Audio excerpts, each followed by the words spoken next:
Hi there, and today it's time to get a classic space logo on the torso of this light green spaceman and add him to the display to take our number of astronauts from 15 to 16.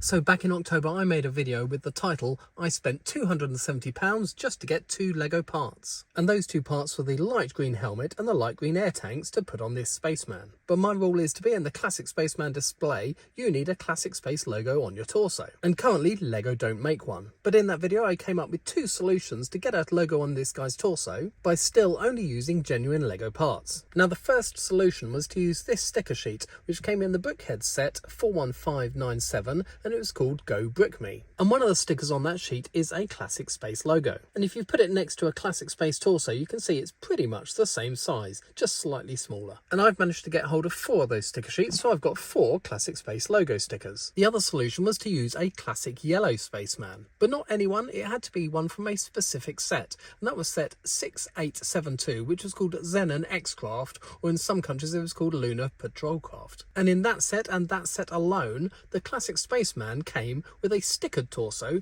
instead of a printed torso, and I've now managed to get hold of 4 of those too. But just before we decide which sticker we're going to put on our light green spaceman, a quick shout out to my channel members. Thank you so much for your support, it really helps the channel out. And if anyone else is interested in becoming a channel member and getting their name on a brick in my videos, you can click on the join button below this video or the link in the description and that'll tell you how. So thanks to my little member community, but let's get back to spacemen. Also, in my ongoing quest to get all the minifigures from all the different space Lego themes, this week I added 3 more minifigures to my collection. Firstly, I got my first ever minifigure from the Unitron space theme, and that was a theme which was out in 1994. And yes, it is my first one, but there were only actually 2 minifigures in the entire theme. This one was just called Unitron, but there's also the Unitron Chief. So this guy has grey legs and yellow hips. He's got the really cool Unitron torso printed on black, with grey arms and blue hands. He's got blue air tanks, a yellow helmet with transparent blue visor. Now the only difference between him and the Unitron Chief is that the Chief has a printed helmet and a different face print, and he's a bit more difficult to come by. Next we've got a minifig which I've never seen on sale in the UK before in a decent condition, so I've never bought one before. And that's the Star Justice astronaut from 2008. And he came in set 10191, which was just called Star Justice, and that was one of the short-lived factory sets. And again, is pretty difficult to come by these days. Now all the minifigs in this set were the same apart from the face print, but they did have stickered torsos. And this one's nearly perfect, except it does have a slight peel in the bottom corner. Now way back in 2008 I did see this set for sale and I did consider buying it, but at the time I bought the Market Street factory set instead, which was the second ever modular building. And I dismissed this set because back then I was all about the classic spacemen and this wasn't a classic spaceman. But on the Star Justice torsos you can see a little tribute to the classic space logo. So as you can see they were all light grey with dark grey hands, but none of them had any air tanks. So I'm really glad to finally get one of these minifigures in a decent condition, but I'm always going to be on the lookout for one with a perfect sticker. And then lastly I got the green Futuron minifigure from 2015. Now Futuron was the thing which came out just after classic space way back in the late 80s, but back then they didn't make a green one. Now this minifigure actually came out in the Lego City set 60097, which was called City Square, and in that set he was a statue in the window of the Lego store. Now he's actually the same colour as the green spaceman which came out in the Exosuit set. He's got the same coloured air tanks, but as with the original Exosuit spaceman he comes with a motorcycle helmet instead of a classic space helmet. Now like his Exosuit counterpart, because of his rare green air tanks he goes for quite a lot of money normally, but I found someone on eBay who was selling just the Lego store from that set, and of course he was included inside. And because we've now got the classic space helmet in that colour, I thought it would be nice if he got an upgrade and got the same helmet as all his predecessors. So here he is with the classic smiley face and the proper shaped helmet. And being the only green Futuron minifigure, that brings us nicely back to our light green classic spaceman. So first of all we're going to add one of the Brickhead stickers to his torso.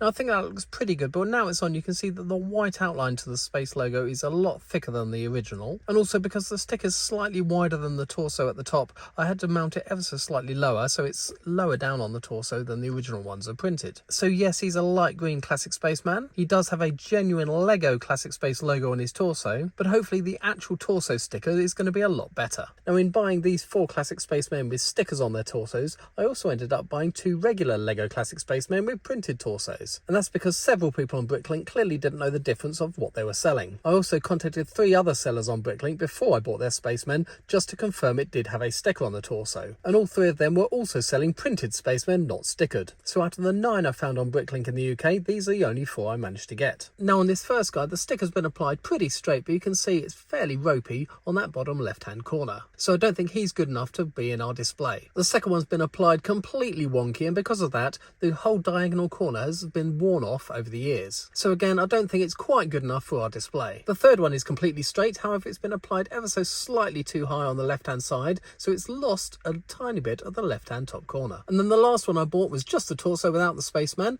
and that sticker has been applied completely diagonally. However, it's got all its sides, all its corners, and it's in pretty clean condition. So it definitely comes down to the last 2, and this is where I've got a conflict of interests. Firstly, I want one of these stickers to go on my light green spaceman so I can add him to the display, but back when I was a kid and I bought the Zen and X-Craft set, in my set I got a printed yellow spaceman and not a stickered yellow spaceman. So I don't own one of these in my minifigure collection. So what I think I'm going to do is straighten up this sticker on the yellow torso and add him to my minifig collection, and then remove the sticker with the slightly clipped top left-hand corner and add him to the light green spaceman for the display. So next, a little bit of sticker surgery, removing that sticker. Now I've always found that adding a little bit of heat really helps remove a Lego sticker. So that's what I'm going to do with this hairdryer.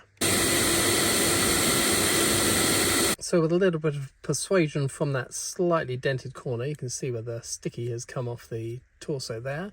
We're going to try and apply it onto the green, and hopefully it won't be too cloudy.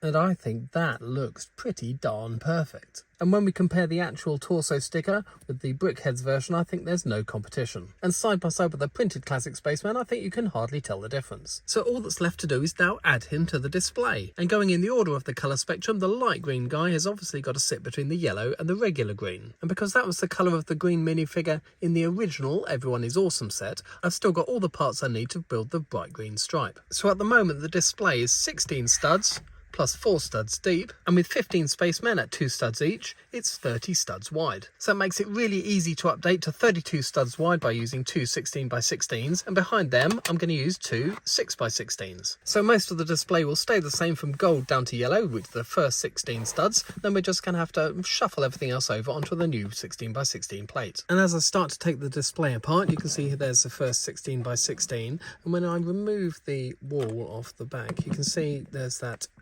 4x plate at the back, and if we're increasing that to a 6x plate, what we're going to have to do is add a row of 2x2s all the way down the full length of the display. But fortunately I've got a huge pot of coloured tiles for just such an occasion. And in a few seconds we've got that extra row of 2x2s, the original row of 1x2s, and then you can see our wall sit happily just behind that. The only major thing to do is we need to break up the wall and add 2 more studs of green in the middle, and lots of people during the series of these videos have said, why don't I make this modular and click it together with Technic pins? And there's 2 reasons why I don't do that. Firstly, I kind of like to keep it as close to the original set as possible, and the second reason is that Technic pins just wouldn't hold it together as sturdily as bricks crossing over the joints. So yes, when I have to add a new colour, it does take a few more extra minutes, but I don't actually mind building Lego, so I don't mind doing it. So that's all the other colours now moved over to the new 16x16 and the other 6x16. And just to preempt some comments, previously when I've done this, I've been asked why have I got 2 1x2s here when I could easily place a 2x2 there. And that's because for the entire length of the display, I've got that tile gap running all the way along the display. If I suddenly hit a 2x2 at the end without a tile gap, it wouldn't look right. And when the pink astronaut's added, it looks absolutely fine. So that's the base completed, and I've just added some 2x plates around the outside and a few in the middle to strengthen it. And I've still got lots of tiles left over, so I'm ready to go the next time Lego release a new colour and I have to expand it again. And let me know in the comments below what colour you'd like to see next. Personally, I'd really like dark red to go with the dark blue, as it's one of my favourite Lego colours. Now, due to the limited parts which are available in pearl gold, the pearl gold stripe is a standalone piece. But the rest of the wall is built up with alternating rows of 2x2 bricks in the colour and 2x3 bricks crossing over a core of different coloured pieces to hold it all together. So there's no simple way to break it down the gap between the yellow and the green and add in a new stripe, but like I say, I don't mind. I like building Lego. So that's our first row done and our first placement of the new bright green. And then, as I mentioned, every alternate row is made from 2x3 bricks, except for in the turquoise row. And that's because Lego don't make a turquoise 2x3, so you have to make it out of a 2x2 and a 1x2. Now I'm going to continue those alternating layers all the way up to the curve at the top. And we finish the wall with a row of 2x3s, and then we just have all the arch pieces to add on top. And if you've never built the original Everyone is Awesome set, which I'd highly recommend buying, the arches are made from just a 2x1 brick with a 2x1 plate on top. Then the two arches sit on top of those. And then we add a 2x1 tile just to smooth everything off. And when they've all been added, it looks like this with our lovely new bright green stripe. So the only thing left to do is add our new bright green spaceman with all his friends. And here they all are, 16 classic spacemen together for the first time. And just to preempt a few questions for those of you who haven't watched my channel before, the light blue spaceman has a pair of bunny ears because LEGO don't make a classic space helmet in light blue. The next comment I get a lot of is, why don't you just paint LEGO pieces to make more colours? Two reasons. Firstly, this is a collection of the LEGO colours that LEGO make. If you collected Pokemon cards, you wouldn't just make new ones on Photoshop, print them out and say you've got some new cards. It's the same for this, it's a collection. The second reason is painting LEGO is highly illegal, and if you do, the little LEGO police come out and arrest you. The next comment I get a lot is, I've seen a dark grey helmet. Why don't you have a dark grey spaceman between the light grey and the black? And yes, I know they do. It comes in a LEGO City Diver set, and I do have that helmet several times. But LEGO don't make the air tanks in dark grey. And the three things you need to be a classic spaceman are the air tanks, the classic helmet, and the classic logo on your torso. And I know for light green we've used a sticker, and for light blue we've used bunny ears, but at least those two guys had 2 out of the 3 items that you need. I think just having a classic space helmet isn't enough to join the club. The other comment I get a lot is, why aren't there any of the space babies on the display? And my answer to that is, why haven't you watched my other video on the space babies' own display? They've got their own display and their own videos. As always, let me know any of your thoughts in the comments below. I still reply to every comment that I get. If you've liked this video, please do give it a thumbs up. It really helps me out with the YouTube algorithm. And of course, if you haven't done so already, please subscribe for more LEGO videos.